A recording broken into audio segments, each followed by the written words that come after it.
Baik, Assalamualaikum warahmatullahi wabarakatuh. Sebelumnya yang terhormat Pak Puji selaku dosen pengampu pada mata kuliah teori akuntansi. Kami dari kelompok 4 akan mempresentasikan materi kami mengenai kerangka konseptual akuntansi dan pelaporan keuangan. Adapun anggota dari kelompok kami yaitu yang pertama ada Tazkiratul Hasanah NIM 004, Hafizatun Nurul Mafaza NIM 017, Niki Fatika Hanum NIM 025, Agnes Nataniala Duesti NIM 048, Tiara Josephine Sipayung NIM 037, Sofinika Ramadhani NIM 061. Selanjutnya untuk yang materi pertama yaitu klasifikasi dan konflik kepentingan. Pada perumusan tujuan akuntansi tergantung pada penyelesaian konflik kepentingan yang terdapat di pasar informasi, atau lebih spesifik lagi, laporan keuangan yang dihasilkan oleh interaksi tiga kelompok, yaitu perusahaan, pengguna, dan profesi akuntansi. Yang pertama ada perusahaan, yaitu membentuk kelompok utama yang terlibat dalam proses akuntansi. Aktivitas-aktivitas operasional, keuangan, dan luar biasa atau non-operasional yang mereka lakukan menjadi justifikasi dari pembuatan laporan keuangan dan keberadaan dan perilaku mereka menimbulkan hasil keuangan yang sebagai dapat diukur oleh proses akuntansi. Jadi perusahaan-perusahaan juga adalah penyedia informasi akuntansi. Yang kedua ada pengguna atau user, yaitu yang membentuk kelompok kedua. Pembuatan informasi akuntansi dipengaruhi oleh kepentingan dan kebutuhan pengguna. Meskipun tidak mungkin untuk mengumpulkan suatu daftar lengkap para pengguna, namun dapat dipastikan daftar tersebut akan menyantumkan para pemegang saham, analisis keuangan, kreditor, dan badan-badan pemerintah. Dan yang terakhir ada profesi akuntansi atau accounting profession yang membentuk kelompok ketiga yang dapat mempengaruhi informasi yang akan dimasukkan ke dalam laporan keuangan. Para akuntan terutama akan bertindak sebagai auditor yang bertanggung jawab untuk memverifikasi bahwa laporan keuangan telah mematuhi prinsip-prinsip akuntansi yang berlaku umum. Nah, dari tiga kelompok tersebut dapat digambarkan dalam sebuah diagram Venn. Yang pertama yaitu lingkaran U mencerminkan kepentingan dari para pengguna akan informasi yang dianggap bermanfaat untuk pengambilan keputusan ekonomi mereka. Yang kedua ada lingkaran C, yaitu mencerminkan kumpulan informasi yang diterbitkan dan diungkapkan oleh perusahaan, entah ia berada di dalam atau di luar batasan dari prinsip-prinsip akuntansi yang berlaku. Dan lingkaran P mencerminkan kumpulan informasi yang dapat dibuat dan diverifikasi oleh profesi akuntan. Jadi area yang diberi nama angka Romawi 1 mencerminkan kumpulan informasi yang dapat diterima oleh semua atau ketiga kelompok tersebut. Dengan kata lain, data-data diungkapkan oleh perusahaan, para akuntan dapat membuat dan memverifikasinya dan mereka dianggap relevan oleh area. Dan area yang selain angka Romawi 1 itu mencerminkan area-area yang menjadi konflik kepentingan. Selanjutnya,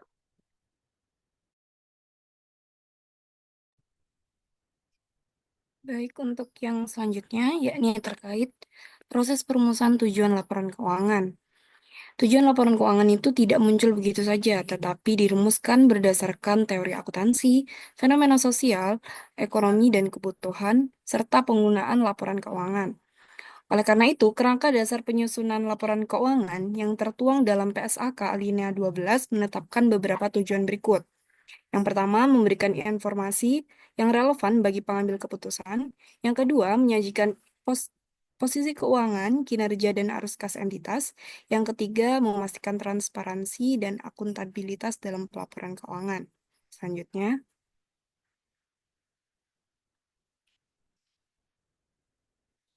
selanjutnya adalah perumusan tujuan laporan keuangan itu punya peran penting dalam penentuan bagaimana laporan tersebut disusun, dipresentasikan, serta diinterpretasikan oleh pengguna.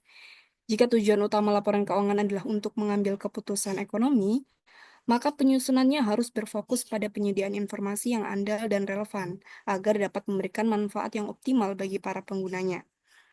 Hubungan perumusan tujuan dengan standar dan prinsip akuntansi itu dijelaskan sebagai berikut, teman-teman. Misalnya, tujuan yang dirumuskan dalam kerangka konseptual akan mempengaruhi standar dan prinsip yang diterapkan dalam laporan keuangan. Contohnya di sini tuh ada prinsip going concern atau kesinambungan usaha. Kesinambungan usaha itu muncul karena laporan keuangan dirancang untuk membangun pengguna dalam menilai keberlanjutan perusahaan. Baik, selanjutnya.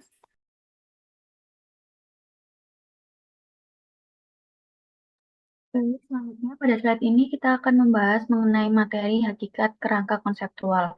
Kerangka konseptual sendiri adalah sebuah konstitusi, sebuah sistem koheren dari tujuan dan asas yang saling berhubungan yang dapat mengarah kepada standar yang konsisten dan menentukan sifat, fungsi, dan batasan dari akuntansi keuangan dan pelaporan keuangan. Konsep-konsep seperti ini menjadi asas dalam artian bahwa konsep-konsep yang lain akan dihasilkan dari asas tersebut dan penggunaannya sebagai acuan secara berulang-ulang akan dibutuhkan dalam menentukan, mengartikan, dan menerapkan standar akuntansi dan pelaporan. Next.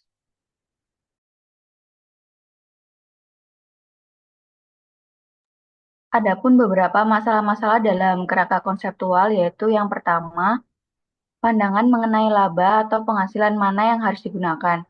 Yang kedua, masalah pendefinisian. Yang ketiga, yaitu konsep pemeliharaan modal atau penembangan biaya mana yang harus digunakan. Lalu yang keempat, metode pengukuran mana yang harus digunakan. Next.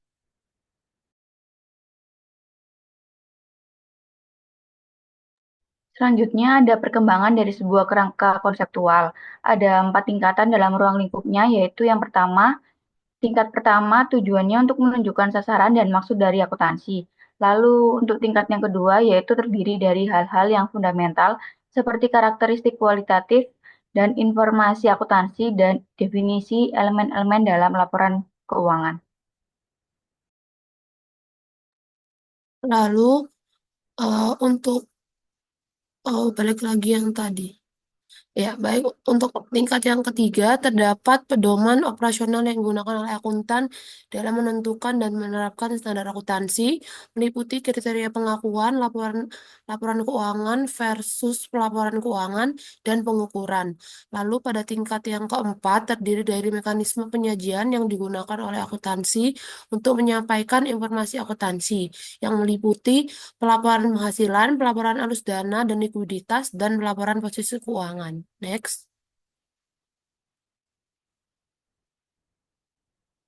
Selanjutnya adalah perkembangan kerangka kerja konseptual FASB atau Financial Accounting Standard Board, yang dimana FASB telah menerbitkan 6 Statement of Financial Accounting Concept yang berhubungan dengan pelaporan keuangan entitas bisnis, yaitu yang pertama ada SFAC nomor 1 dengan judul Objective of Financial Reporting by Business Enterprise, yang dimana menyajikan tujuan dan sasaran akuntansi. Lalu pada SFAC nomor 2 memiliki judul Quantitative Characteristic of Accounting Information, yang menjelaskan karakteristik yang membuat informasi akuntansi bermanfaat. Lalu yang ketiga ada SFAC nomor 3, Element of Financial Statement of Business Enterprise, yang memberikan definisi dari pos-pos yang terdapat dalam laporan keuangan seperti aktiva, kewajiban, pendapatan, dan beban. Lalu selanjutnya SFAC nomor 5 dengan judul Recognition and Measurement in Financial Statement of Business Enterprise, yang menetapkan kriteria pengakuan dan pengukuran fundamental serta pedoman tentang informasi. Lalu selanjutnya ada SFAC nomor 6 dengan judul Element on Financial Statement, yang dimana menggantikan FAC nomor 3 dan memperluas dengan memasukkan organisasi-organisasinya ke laba. Lalu yang terakhir ada SFAC nomor 7 dengan judul Using Cash Flow Information and Present Value in Accounting Measurement, yang memberikan kerangka kerja bagi pemakai arus kas masa depan yang diharapkan dan present value sebagai dasar pengukuran. Next.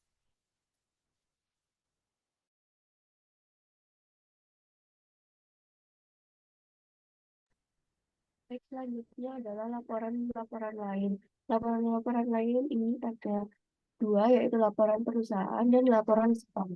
Laporan perusahaan berkaitan dengan akuntabilitas publik entitas ekonomi, khususnya perusahaan bisnis, dan berupaya menyusun konsep dasar pelaporan keuangan. Studi ini bertujuan meninjau kembali ruang lingkup dan sasaran laporan keuangan berdasarkan kebutuhan serta kondisi modern.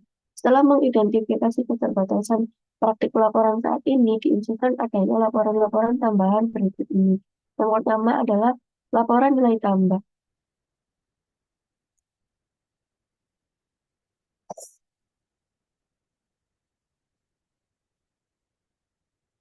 Laporan nilai tambah yang menunjukkan bagaimana keuntungan yang diperoleh dari usaha perusahaan dibagi antar karyawan, penyandang modal, negara, dan investasi kembali. Yang kedua yaitu laporan ketenagakerjaan yang menunjukkan jumlah dan komposisi dari tenaga kerja yang menggantungkan hidupnya pada perusahaan, kontribusi pekerjaan dari para karyawan, dan manfaat-manfaat yang diterima. Yang ketiga, laporan pertukaran uang dengan pemerintah yang menunjukkan hubungan keuangan antar perusahaan dengan negara. Selanjutnya, laporan transaksi dalam mata uang asing yang menunjukkan transaksi-transaksi kas langsung antara Inggris dengan negara-negara lain. Selanjutnya, laporan prospek-prospek di masa depan yang menunjukkan kemungkinan laba di masa depan, tingkat penempatan kerja, dan investasi. Yang terakhir yaitu laporan tujuan perusahaan yang menunjukkan kebijakan manajemen dan sasaran-sasaran strategis jangka menengah. Selanjutnya yaitu laporan STEM. Laporan STEM adalah pendekatan evolusioner dalam pengembangan standar akuntansi yang mengidentifikasi masalah konseptual dan menawarkan solusi terkait tujuan laporan keuangan, kebutuhan pengguna, serta kriteria penilaian mutu dan akuntabilitas korporat. Laporan ini menekankan pentingnya memahami proses pengambilan keputusan pengguna dan menyediakan alat ukur untuk menilai apakah laporan keuangan memenuhi kebutuhan serta tujuan pelaporan. Next.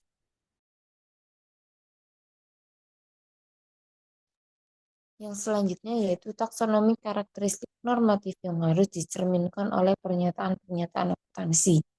Terdapat 3 model taksonomi umum yang sangat baik mengenai karakteristik normatif yang diinginkan adalah sebagai berikut. Yang pertama yaitu karakteristik formasional, yang berhubungan dari pernyataan dan penilaian yang selanjutnya mengenai kegunaan yang diberikan. Yang kedua yaitu karakteristik operasional, yang berhubungan dengan mengimplementasi dan memenuhi persyaratan-persyaratan yang diminta oleh pernyataan. Yang ketiga adalah karakteristik informasional, yang berhubungan dengan kemampuan untuk menghasilkan data yang berguna dalam pengambilan keputusan.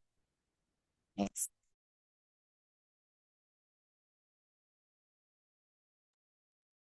Baik, sekian pemaparan materi dari kelompok kami. Kurang lebihnya mohon maaf. Wassalamualaikum warahmatullahi wabarakatuh.